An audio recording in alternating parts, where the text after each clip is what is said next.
마세라티 하면 안 좋은 이미지들이 엄청 많지 않습니까? 사실 그 안 좋은 이미지들이 너무 많은데, 근데 제가 7대를 사왔습니다. 왜 사왔는지 지금부터 낱낱이 한번 파헤쳐보고 리뷰해보면서 깔 수 있는 것들을 정확하게 한번 까보도록 하겠습니다. 한번 보시죠.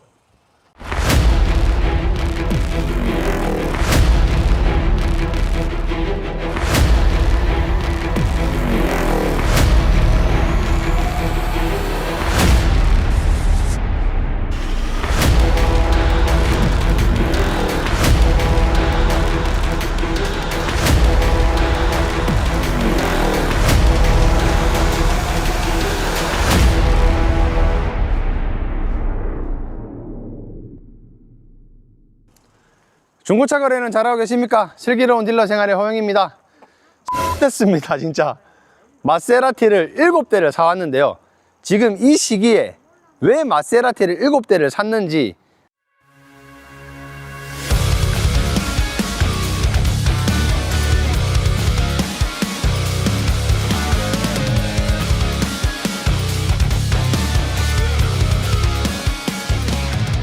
일단 마세라티 어떤 것부터 문제냐면요, 현 시대에 맞게 지금 따라오지 못하는 것부터가 문제입니다.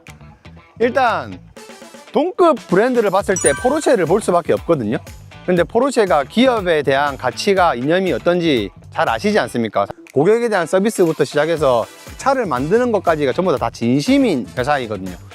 근데 마세라티 시대가 엄청 많이 변했는데도 불구하고 시대에 대한 트렌드를 따라오지 못하고 있는 게 큰 문제인 것 같습니다. 예를 들어 지금 이 그랑카브리오 같은 차량은 파나메라랑 이제 동급 매물로 보는 게 맞는 것 같거든요. 근데 이제 파나메라에서 쿠페형이 나오고 그 다음에 뒤에 까브리올레형이 나오고 하는 게 없어서 그렇지, 만약에 파나메라가 까브리올레가 나오고 쿠페형이 나왔으면 동급 매물로 보는 게 맞아요. 그러면은 그렇게 봤을 때 금액적인 부분이 싸냐? 전혀 또 그렇지 않거든요. 신차가가 3억이 훌쩍 넘어갑니다. 그런 부분에 있어서 신차 시장에서 성공하기가 힘들 수밖에 없는 구조를 가지고 있죠. 그럼에도 불구하고 또 이제 안에 실내 같은 것도 한번 보시면요, 많이 변했어요. 진짜 많이 변했는데 투박함에 거의 표본이에요 아직도. 왜 아직도 이렇게 투박하게 만드는 건지, 현대 감성을 넣으려고 하면 훨씬 더 많이 넣을 수 있는데 왜 계속 고집을 부리는 건지 잘 모르겠습니다. 디자인적으로 실내가 좀 되게 부족한 것 같아요. 근데 사실 또 외관은 진짜 이쁩니다. 마세라티 이미지만 빼고 생각해 보십시오. 만약에 여기에 포르쉐가 박혔다, 만약에 여기에 벤츠가 박혔다, 이 차 진짜 불티나게 팔렸을 것 같거든요. 외관은 진짜 디자인이 이쁜데 실내는 조금 개선할 부분이 많은 것 같아요. 여기 있는 것들이 이제 새로 나온 그레칼레라는 모델입니다. 정확하게는 지금 마칸이랑 또 얘도 비교하면 될 것 같거든요. 근데 마칸이랑 비교하면 되는데 얘도 사실 실내는 또 조금 부족한 부분들이 있어요. 아까 전에 그랑카브리오랑 크게 다르지 않은 느낌의 실내를 갖고 있거든요. 그런 부분들이 봤을 때 어떤 부분들이 부족하냐면 안에 디스플레이라든지 좀 이게 편의사항 같은 것들이 좀 2016년에 나온 차들에 비해서 현저히 좀 떨어지는 느낌이 있긴 합니다.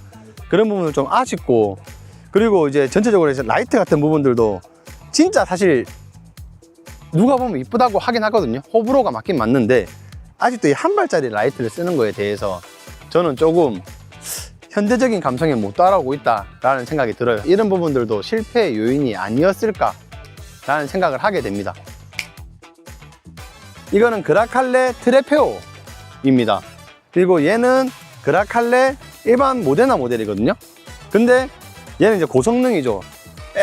BMW로 따지면 M이나 벤츠로 따지면 AMG 같은 고성능 버전을 얘기하는 건데, 그 BMW의 M, AMG 사실 앞에서 보면 포스가 엄청나거든요. 일반 모델이랑 고성능 모델이 뭐가 다른지 사보기도 전에 그 외관적인 디자인으로서 사실 조지고 시작합니다. 지금 이 차들은 보면은 휠 말고는 크게 다른 부분들이 잘 안 보이거든요. 저는 지금 현 시점에 마세라티의 문제라고 생각을 하고 있습니다. 마세라티라 하면 자기네들이 직접 얘기하기를 스포티성이 강한 자동차를 만들어내는 회사라는 이미지를 강조하고 있음에도 불구하고 좀 약하다는 건 거죠. 너무 아쉬워요.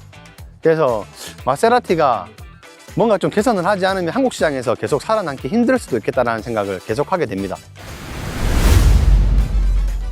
이탈리아 차라 하면 우리나라에서 지금 약간 실패한 차량처럼 느껴지긴 하죠. 이탈리아라는 나라를 생각해 볼 필요가 있고 이탈리아인을 생각해 볼 필요가 있습니다. 그 사람들이 갖고 있는 성격이 어떠냐면 사실 전 세계가 지금 아메리카노에 열광을 하고 있죠. 이탈리아 사람들은 아메리카노는 커피가 아니라고 합니다. 그리고 피자 같은 경우도 그렇죠. 자기네들이 피자의 나라라는 이유만으로 한국 피자가 엄청 맛있다라고 지금 또 많은 전 세계가 열광을 하고 있는데 한국 피자는 피자가 아니라고 완전 혀를 내두르고 있습니다. 이런 민족이라는 건 거죠. 얘네들은 자기네들이 확고한 신념이 있으면 그걸 밀어붙이는 그런 신념을 갖고 있기 때문에 사실 마세라티가 또 그렇게 차 자체가 엉망인 차량은 절대 아닐 겁니다. 사실 또 타봤을 때 예전 구형 모델들도 장점이 엄청 많은 차들이긴 했었거든요. 아쉬운 부분도 당연히 있었죠. 근데 그건 이제 모든 차들이 다 그렇기 때문에 지금 아마 이 신형 모델들도 이탈리아만의 감성을 잘 담아서 또 많은 장점들을 뽑아낸 차일 것 같습니다. 그래서 한번 그런 부분들을 또 이제 짚어볼 필요가 있을 것 같거든요. 그래도 제가 생각하는 건 금액이 포르쉐랑 다 같이 놀고 있기 때문에 우리나라 사람들은 마세라티가 포르쉐랑 같은 금액을 인정할 수가 없었을 겁니다. 근데 중고차에서는 결국 포르쉐보다 훨씬 금액이 내려와 있는 상태거든요. 이러면 또 분명히 수요층이 있을 거라고 생각을 하긴 합니다. 예를 들어 K9 같은 경우는 중고차에서 엄청 인기 차량인데 사실 신차에서는 제네시스보다 훨씬 출고율이 낮죠. 그렇지만 중고차로 와가지고 같은 연식에 같은 키로수로 보면 제네시스보다 훨씬 금액대가 낮단 말이죠. 그러니 중고차에서는 공급보다 수요가 많아서 회전율이 굉장히 좋은 차이며 찾는 사람들이 엄청 많습니다. 그런 것처럼 결국에 물건이라 하면 가치, 곧 금액이 얘기를 하는 것 같은데 이 금액이 지금 엄청 메리트가 있는 금액이 돼버렸거든요. 그래서 저는 7대를 다 팔 자신이 생겨서 가져오긴 했습니다. 주행 함께 나가보도록 하시죠. 가시죠.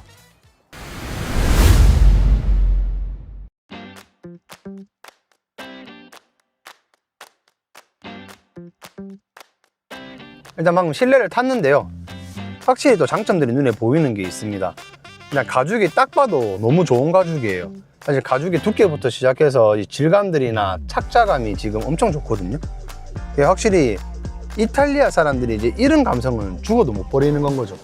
고급스러움, 그 다음에 뭐 전통적인 것들. 사실 이 가죽으로 실내를 마감하는 게 어찌 보면 이탈리아 사람들한테는 전통적인 부분일 수도 있는 것 같아요. 그래서 이런 부분들은 확실히 엄청 좋고요. 다만 좀 아쉬운 부분들이 또 뭐냐면 이 디스플레이 화면 같은 것들이 터치감이 사실 별로 안 좋아요. 진짜 이런 것도 좀 별로 안 좋고, 사실 아우디만 타도 이 터치감이 진짜 실제 버튼 누르듯이 딱딱딱 눌러지는 느낌이 나거든요.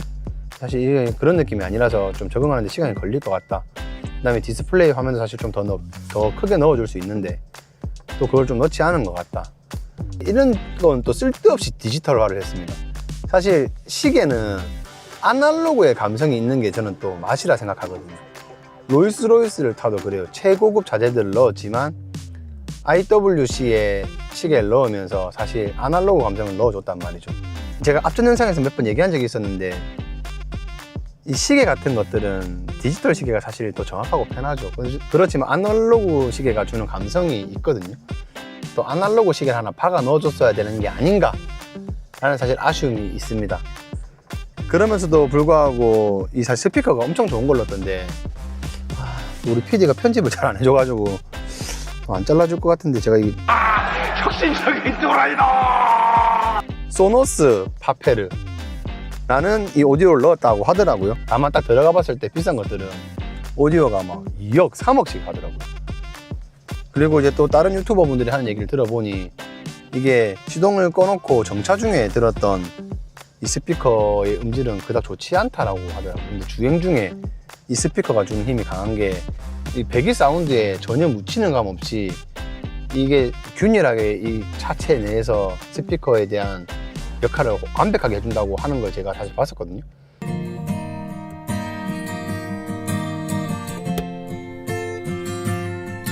사실 그런 부분들까지 생각하면 이제 스피커 같은 것들도 또 감성이죠. 이런 부분들은 또 이탈리아인들이 포기하지 않았던 것 같습니다. 좀 아쉬운 것도 있고 좋은 것도 있고 한 것 같아요. 하고 이 카본 같은 것들도 좀 많이 넣어줘서 마세라티의 보급화는 확실히 시켜놓은 것 같고요. 주행하기 전에 또 아까 전에 사실 이 버튼들을 누르는데 기어가 버튼으로 되어져 있습니다. 근데 사실 이 버터에 대한 터치감도 또 조금 저는 아쉬워요. 마세라티의 진가는 결국엔 주행에서 나타날 건데 일단 그런 부분들을 생각하면서 일단 주행하면서 또 마저 얘기 한번 해보시죠. 오늘 저도 방금 전에 코너 돌리면서 좀 놀랬습니다. 사실 좀 더 잡아째도 전혀 문제 없을 것 같은 느낌으로 진짜 마세라티 차 잘 만든다, 진짜 기계적으로는 깔 게 없다, 이런 생각이 많이 들고요. 마세라티는 진짜 마세라티네요. 그러니까 뭐 오늘 그럼 계약서 쓸까요, 양 PD? 아 진짜 한 대 가져가고 싶네요 진짜. 제가 알기로 현금도 많은 걸로 알고 있는데 계약서 쓸까요? 또 이렇게 웃음으로 회피하는데 양 PD한테 한 대 팔아보도록 하겠습니다. 7대 중에 한 대는 양 PD가 들고 가는 걸로. 오케이.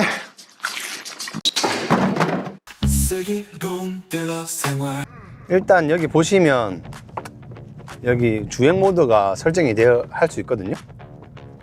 주행 모드를 설정을 해가면서 한번 주행해 보도록 하겠습니다.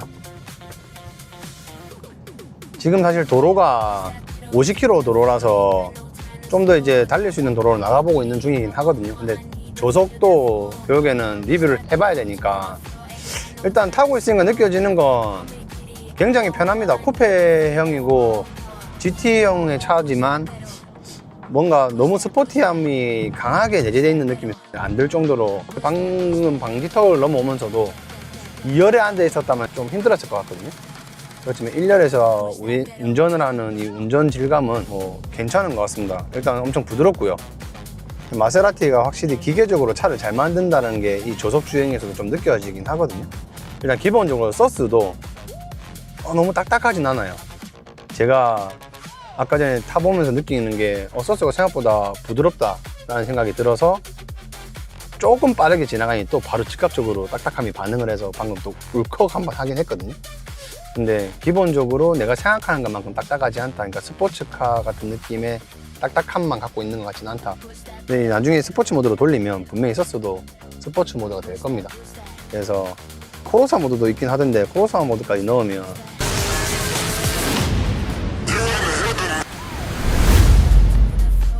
코너 같은 부분들을 탈 때 뭐 엄청 고속에서만 롤링을 논할 필요도 없거든요. 지금 계속 꼬불기를 오고 있는데 롤링감도 굉장히 좋아요. 그리고 이 차가 엔진이 마세라티에서 만든 MC20 슈퍼카의 엔진을 이제 기본 세팅 값으로 만들었다고 하니 차를 끄는데 전혀 무리감이 없는 느낌을 지금 주고 있다고 해야 되나? 그런 것 같습니다. 앞에 방지턱 나옵니다. 여기서 살짝 이제 넘어갈 때 맞죠? 방금 전에 사실 30km가 조금 넘는 속도로 넘어갔거든요. 근데 사실 그렇게 많이 딱딱하지 않단 말이죠. 일단 기본 값은 데일리카로 타기에 전혀 문제가 없는 것 같다 하고 생각하면 될 것 같고, 이제 스포츠 모드 한번 넣어볼게요. 일단 스포츠 모드 넣으니 지금 이게 영상에 다 담길지 모르겠는데 약간 배기가 까랑까랑해졌습니다. 그리고 방지턱 넘어가는 것들도 이제 좀 더 단단함이 느껴질 것 같거든요. 이제 확실히 좀 타고 있는데 우리 양 PD가 엄청 차또라이거든요. 얘 앞에서 차 얘기 잘못할까봐 제가 겁날 정도로 차또라이인데, 근데 확실히 방금 느꼈을 거예요. 순간 가속에 대한 펀치력이 당연히 풀악셀이 아니었습니다. 근데 펀치력이 있기도 있고요. 사실 펀치력을 만드는 건 그렇게 힘든 기술력은 아니라고 생각하거든요. 근데 이제 펀치력이 있으면서도 안정감을 잡아주는 게 사실 기술력이라 생각하는데, 방금 펀치력이 분명히 있게 악셀링을 했음에도 불구하고 위협감 같은 건 전혀 느껴지지 않습니다. 불안감 같은 건 전혀 느껴지지 않고, 그런 것들을 따져봤을 때 사실 차 잘 만들어진 것 같아요. 다시 한번 밟아볼게요. 지금도 마찬가지입니다. 사실 펀치력으로 쭉 여기까지 오는데도 전혀 막힘 없어요. 뭐 순간 가속으로 한번 해보긴 했는데 펀치력을 치고 나가는데 되게 안정감 있다라는 느낌이 들게 합니다. 근데 확실히 진짜 아까 전에 제가 리뷰하면서 얘기했었지만 이탈리아 사람들은 고집 부릴 건 확실히 부리고 신념은 확실히 지키는 것 같아요. 뭐 전 세계에서 좀 불만이 있는 사람들, 마세라티의 팬들이 불만을 얘기하더라도 그거에 맞춰서 시장에 출시를 하진 않는 것 같습니다. 자기네들이 봤을 때 자동차를 하면 이런 부분들은 있어야 돼 라는 것들은 진짜 끝까지 신념을 지키는 느낌이라고 해야 될까? 현대화의 조금 못 맞춰간다라는 생각이 들긴 하거든요. 그래도 그건 제 시점인 거고, 마세라티에서는 지금 엄청 많은 것들을 포기한, 그리고 이 시대에 맞춘 모델을 출시한 것 같긴 합니다. 그러면서도 진짜 기계적이면은 진짜 확실히 또 아직 포스가 좀 납니다. 또 지금도 이제 한번 쭉 밟아보는데요. 코너 지금 보시면은 코너도 지금 브레이크도 사실 너무 지금 안정적이거든요. 제가 봐도 이건 완벽한데요. 그렇죠. 그러니까 이게 저희 양 PD가 머스탱 5.0을 타거든요. 그게 사실 뭐 차에 대해서 그렇게 막 극찬하는 걸 별로 좋아하는 놈은 아닙니다.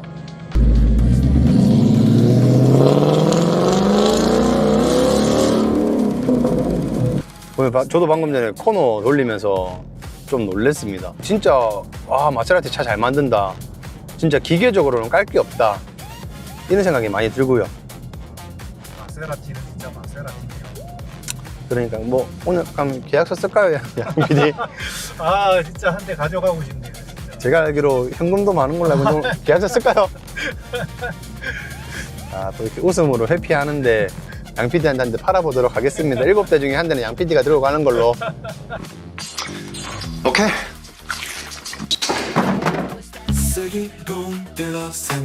아, 근데 그랑 카브리오 확실히 느끼는 게 파나메라를 자가용으로 탄 적이 있었거든요.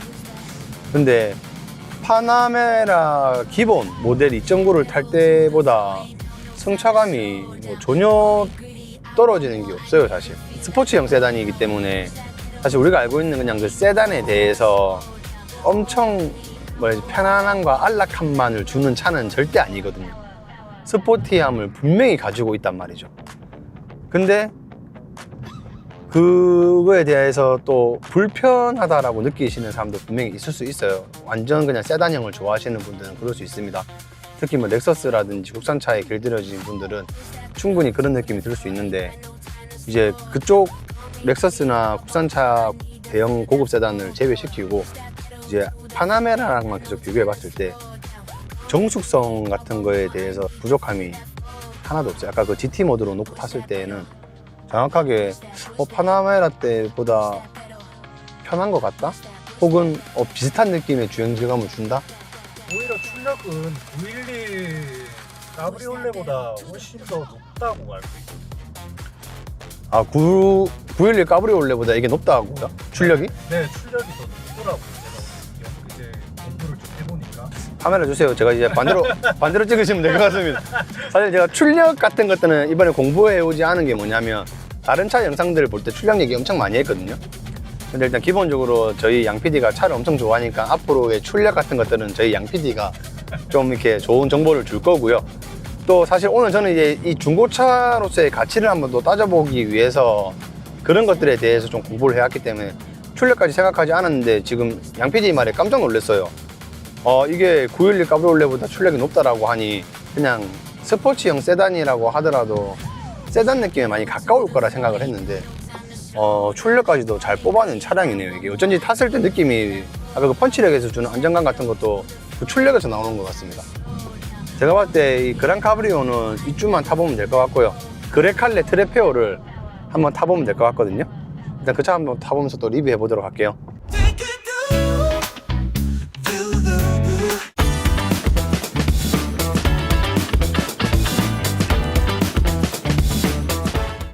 일단 또 이 그레칼레를 타봤거든요. 그레칼레 역시도 사실 가죽에 대한 착자감이나 이런 게 엄청 좋아요. 아무래도 트레페오라서 이제 고성능 버전이다 보니 옵션도 자연스럽게 같이 좋을 겁니다. 그 앞에 그랑 카브리오랑 크게 다른 부분들이 없는 것 같아서 사실 실내 리뷰를 다르게 할 건 없고, 제가 그래서 좀 말씀드리고 싶은 게 하나 있죠. 그랑 카브리오 트레페오는 신차가가 3억 3천이 조금 안 하거든요. 그렇게 따졌을 때 포르쉐 파나메라 터보 S 같은 모델이나 GTS 같은 모델로 비교를 했을 때 신차가에서부터 내려오는 단가가 다들 뭐 2억 초반대에 있습니다. 그래서 그랑 카브리오는 지금도 2억 초반대에 같이 팔고 있으니까 금액에 대한 경쟁력이 사실 엄청 있는 건 아니에요. 이거에 대한 매니아층은 따로 있어야 될 거라 생각해서 저 차량은 이제 아마 그런 거에 대해서 좀 매니아층이 강해야 살 수 있다고 생각을 했다면, 사실 이제 그레칼레 했을 때는 어떻게 생각을 하냐면, 지금 아까도 얘기 드렸다시피 마칸이랑 비교를 한번 해봐야 됩니다. 근데 마칸 같은 경우에 이제 같은 연식에 같은 킬로수로 봤을 때, 그리고 이제 같은 스펙으로 봤을 때는 거의 다 9천만 원에서 8천만 원 후반대까지, 혹은 8천 중반에서 9천 중반대까지 판매가 되고 있거든요. 근데 이제 이 차는 6천 중후반에 판매를 하고 있단 말이죠. 그렇다면 이제 이게 2천만 원이나 더 쌉니다. 근데 사실 신차로 봤을 때는 또 이게 말도 안 되게 마칸보다 좀 비싸요. 트레페오라는 고성능을 달고 있으니 포르쉐로 따지면 결국엔 마칸 GTS랑 비교를 하면 맞거든요. 근데 마칸 GTS 차량 제가 많이 타봤는데 그 차량이랑 어떤 차이점이 있는지 한번 알려드릴게요. 이 차 아까 전에 그랑 카브리오처럼 좀 굉장히 부드러워요. 방지턱을 넘으면서 한번 이 감각을 느끼려고 잠깐 조용히 했었는데, 방지턱을 넘는 것도 마칸보다 부드럽단 말이죠, 지금. 확실히 그런. 예. 그래서 이 차가 갖고 있는 건 또 아까도 그랑 카브리오를 타면서 저는 또 차를 수도 없이 팔아보고 타봤기 때문에 예측할 수 있었지만, 이 차 역시 마칸보다 부드러울 거라 생각했습니다. 아니나 다를까 일단 훨씬 부드럽고요. 방지턱이 지금 계속 연달아 나오는 도로인데 계속 방지턱을 넘어가면서 느껴지는 것들이 확실히 마칸 GTS보다는 부드럽다. 그리고 뭔가 좀 승차감에 대해서 약간 물서스라고 하죠. 그런 느낌처럼 좀 편안하다가 분명히 있습니다. 그러면서도 이제 이 차량도 분명히 롤링에 대해서는 또 강할 거라 생각을 하거든요. 그렇다고 마칸 GTS가 롤링이 약하거나 승차감이 안 좋다라는 얘기를 절대 하는 건 아니고요. 나무랄 게 없는 차기 때문에 그 차에 대해서는 사실 그냥 높은 점수를 벌써 주고 있고, 이 차에 대해서 비교 리뷰를 해보고 있는 거라서 오해 안 하셨으면 좋겠습니다. 마칸 같은 경우는 어찌 보면 교과서 같은 차잖아요. SUV가 조금 재미가 있을 수 있다는 거에 대한 교과서 같은 차가 마칸이긴 하죠. 거기서 GTS까지 붙으면 사실 더할 나위 없죠. 근데 지금도 사실 코너에서 한번 살짝 밟아볼게요. 아까도 얘기 드렸지만은 저희 양PD 차 X이거든요. 이야, 롤이 장난이 없는데 어떻게 이렇게 잡아주고. 코너링도 너무 좋고 롤링 같은 거 크게 못 느끼거든요, 지금. 사실 SUV에서 이 정도의 롤링이 나오고 핸들링이 나오고 코너링이 나온다면 차가 기계적으로 얼마나 잘 만들어졌는지 바로 알 수 있는 부분이긴 합니다. 그래서 일단 노멀 모드에서 다시 이제 바로 스포츠 모드 한번 넘어가 볼게요. 아, 방금 노말이었어요? 예, 여기 노멀 모드는 사실 GT 모드라고 해서 그게 노멀 모드로 돼 있더라고요. 기본 모드로 방금 코너를 탄 겁니다. 와, 근데도 롤이 이렇게 억제가 되네요. 와. 확실히 아까도 얘기 드렸지만 마세라티는 마세라티다. 여기서 또 살짝 한번 밟아볼까요?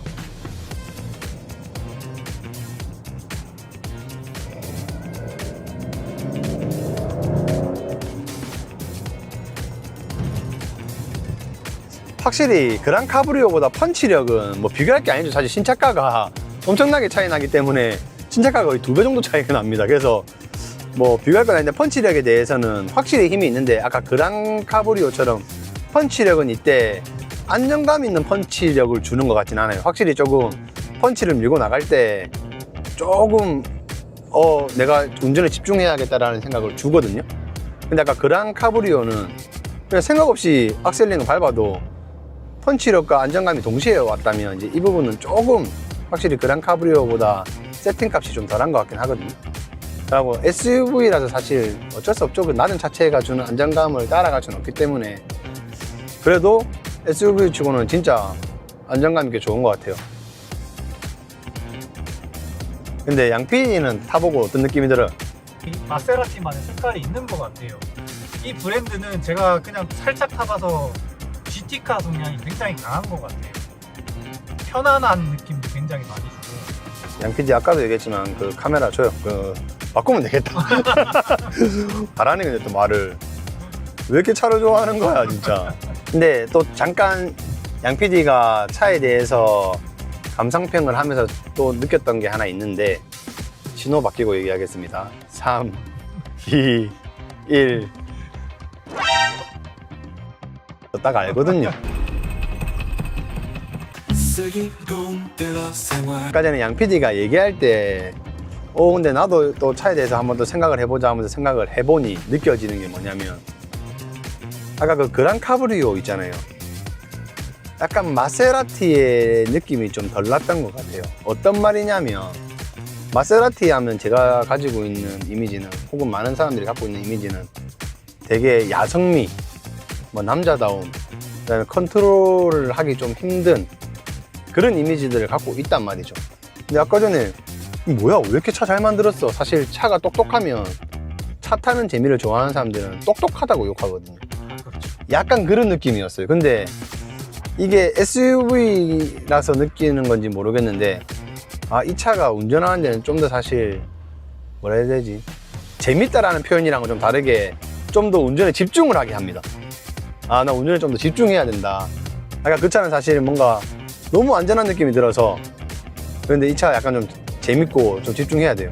악셀링 줘보면 방금 전에 펀치로도 그렇습니다. 그러니까는 확 치고 나가면서 내가 이 차에 운전에 좀 집중을 해야 된다. 그다음에 코너도 지금 딱 타면 아까 전에 바닥에 쫙 뻗어가는 느낌이 있었는데 지금 사실 불안한 감은 전혀 없거든요.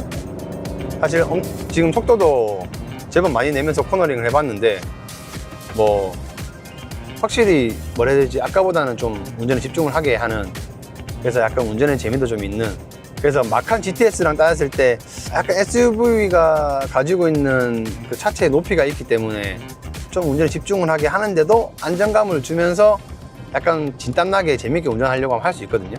좀 그런 느낌이 있어요. 얘도 분명히 SUV라서 내가 조금 코너링이나 이런 데서 신경을 써야 된다는 걸 알고 있으면서도 불구하고 밟아보면 더 밟아, 나 더 할 수 있어, 약간 이런 느낌을 준다고 해야 될까?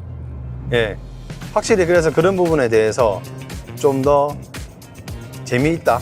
아까 전에 그란 카브리오보다는 재미있고, 마칸 GTS랑은 확실히 경쟁할 수 있는 차다라는 게 느껴지고요. 지금 2열을 타면서 리뷰를 못 해볼 것 같은데 아까 2열 타봤거든요. 이 차의 또 장점이 뭐냐면, 계속 마칸이랑 제가 비교하면서 얘기를 드리는데, 마칸보다 실내 공간감이 확실히 넓어요. 그러면 카이엔보다 넓냐? 그건 또 아닙니다. 실내 공간감은 확실히 마칸이랑 카이엔 중간 어디쯤에 있습니다. 그러니 마칸이 조금 답답하고 작다 했던 사람들한테는 또 이만한 차가 없을 것 같아요. 좋은 선택지가 될 수 있겠네요. 맞죠? 근데 양PD 사실 그런 거 생각 안 해봤죠. 사실 뭐 맨날 차 스펙이나 마력이나 그런 거에 관심이 많은 사람이라서 지금 사실 2열에 대해서 약간 궁금증을 안 가져봤을 것 같은데, 2열이 확실히 타보면은 무조건 마칸보다 좀 더 그 공간감을 제공하거든요. 그래서 확실히 마칸 GTS가 조금 금액적으로 부담스러운 사람들한테는 확실한 대안이 될 수 있을 것 같습니다. 부남들이 아내한테 설득하기 좋은 성능 SUV 추천하면 항상 나왔던 게 마칸, X3M, 그런 차에 또 좋은 대안이 될 수도 있을 것 같네요, 이 차가. 무조건 좋은 대안이 될 것 같고, 저보고 사라 그러면 사실 저는 이거 할 것 같긴 합니다. 왜냐면 요즘 같은 이 불경기에 2, 3천이 절대 싼 돈이 아니거든요. 2, 3천이나 싼데 이 정도 스펙을 가지고 있다, 마칸 GTS랑 같은 스펙을 가지고 있다, 근데 공간감은 패밀리카에 좀 더 가까워져 있다, 저는 고민하지 않을 것 같아요. 신차였다면 아까도 얘기했지만 금액이 좀 더 비쌌기 때문에 고민 많이 했을 것 같고, 결국엔 저도 포르쉐 마칸 GTS를 선택했을 것 같습니다. 근데 중고차 시장에서 2, 3천의 갭이 있다면 저는 고민하지 않을 것 같아요. 근데 진짜 이 차 좋다. 이거 한번 생각해 볼 만하다. 내가 SQ5 탈 때 진짜 좋았었는데, 그 아까 전에 얘기했다시피 고성능 차량들이 너무 똑똑해지면 운전에 재미가 없다라고 했던 그 포인트에서 봤을 때 BM보다는 아직 그 예전에 막 달리기에 대한 야성미 감성이 좀 더 있는 것 같아요. 특히 X3M보다는 좀 더 직관적인 운전의 맛을 준다 해야 될까?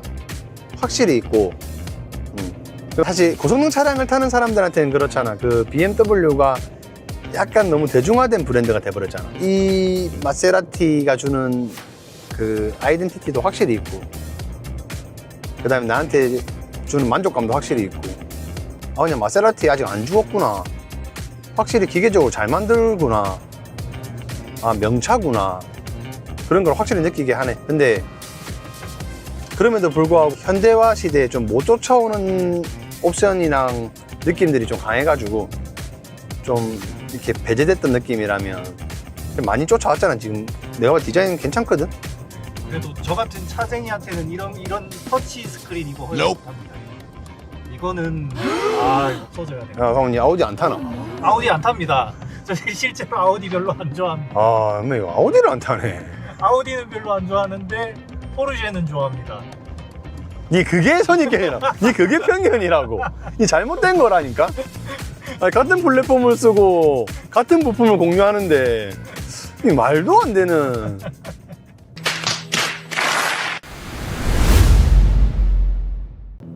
근데 오늘 마세라티 타면서 뭔가 이제 마무리를 좀 해보자면 일단 마세라티 기계적으로 너무 좋은 차다. 그리고 아직 그 명성이 있는 것 같다. 그리고 기술력도 아직 부족하지 않다. 이런 것들이 확실히 느껴지고 좀 뭔가 아쉬운 게 있다면은 디자인들이 외관은 진짜 너무 이쁜데 실내를 조금 다시 리뉴얼하면 페이스리프트 할 때 훨씬 좋을 것 같다. 그렇지만은 중고차에서만큼의 가치는 진짜 좋은 것 같다. 왜냐하면 결국엔 동급 매물인 마칸 GTS보다 한참 싸기 때문에 뭐 이만한 대안의 차가 없을 것 같다 라는 생각이 들면서 나는 마세라티 또 차를 한 번씩 바꿔보고 싶은 사람들이라면 추천합니다. 차쟁이인 저도 추천합니다. 뭐가 터치 스크린 안 된다며. 이거 빼고는 추천합니다. 약간 왔다 갔다 약간 한데. 왜 이러는 걸까요? 그래서 마세라티가 어떤 브랜드인지 다시 한번 각인된 것 같아요. 오늘 영상도 유익하고 좋았다면 구독과 좋아요 부탁드리고요. 제발 부탁 좀 할게요. 좀 눌러주세요. 구독 좀 눌러주세요. 부탁합니다. 다음 영상에서 뵐게요. 슬기로운 딜러 생활의 호영이었습니다. 근데 진짜 이 터치 패널 실라. 네, 싫습니다. 이거는 사회 악이라고 봅니다. 이 그러면은 우르스도 실체? 니 방금 버퍼링 걸렸지? 니 버퍼링 걸렸지? 우르스는 왜 용서해 주는 거야? 우르스니까요. 니 방금 전에 버퍼링 걸릴 줄 알았다 내가.